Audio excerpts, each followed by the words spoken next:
നമസ്കാരം. അമേരിക്കയിൽ വാഹനാപകടത്തിൽപ്പെട്ട് ഗുരുതര പരിക്കേറ്റ് കോമയിൽ തുടരുന്ന ഇന്ത്യൻ വിദ്യാർത്ഥിനിയുടെ തുടർ ചികിത്സയ്ക്ക് അടുത്തെത്താനാകാതെ പിതാവ് പ്രതിസന്ധിയിൽ. അമേരിക്കയിലെത്താൻ വിസ ലഭിക്കാത്തതാണ് പ്രതിസന്ധിയായത്. മഹാരാഷ്ട്രയിൽ നിന്നുള്ള നിലാം ഷിൻഡെയാണ് അമേരിക്കയിൽ ഗുരുതരാവസ്ഥയിൽ തുടരുന്നത്. ഫെബ്രുവരി 14 കാലിഫോർണിയയിലായിരുന്നു അപകടം. അപകട വിവരം അറിഞ്ഞതു മുതൽ മഹാരാഷ്ട്രയിലെ സതാറയിലുള്ള യുവതിയുടെ പിതാവ് വിസ ലഭിക്കുന്നതിനുള്ള കടമ്പ മറികടക്കാനുള്ള നെട്ടോട്ടത്തിലാണ്. നടക്കാനിറങ്ങിയ വിദ്യാർത്ഥിനെ പിറകിൽ നിന്നെത്തിയ കാർ ഇടിച്ചു തെറിപ്പിക്കുകയായിരുന്നു. വാഹനാപകടത്തിൽ നിലം ഷിൻഡെയുടെ നെഞ്ചിലും തലയിലും ഗുരുതരമായ പരിക്കുകളുണ്ട്.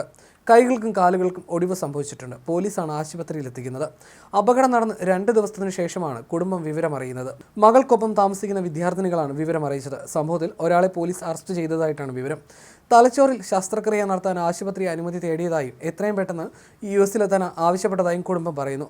ഫെബ്രുവരി 16 തങ്ങൾ അപകടത്തെക്കുറിച്ച് അറിഞ്ഞത്. അന്നു മുതൽ വിസയ്ക്കായി ശ്രമിക്കുന്നു. പക്ഷേ ഇതുവരെ ലഭിച്ചില്ല. പാസ്പോർട്ട് ഓഫീസിൽ വിസ സ്ലോട്ടുകൾ ബുക്ക് ചെയ്യാൻ ശ്രമിച്ചുകൊണ്ടിരിക്കുകയാണ്. എന്നാൽ അടുത്ത സ്ലോട്ട് അടുത്ത വർഷത്തേക്കാണ് നിലാമിൻ്റെ കുടുംബം NDTVയോട് പറഞ്ഞു.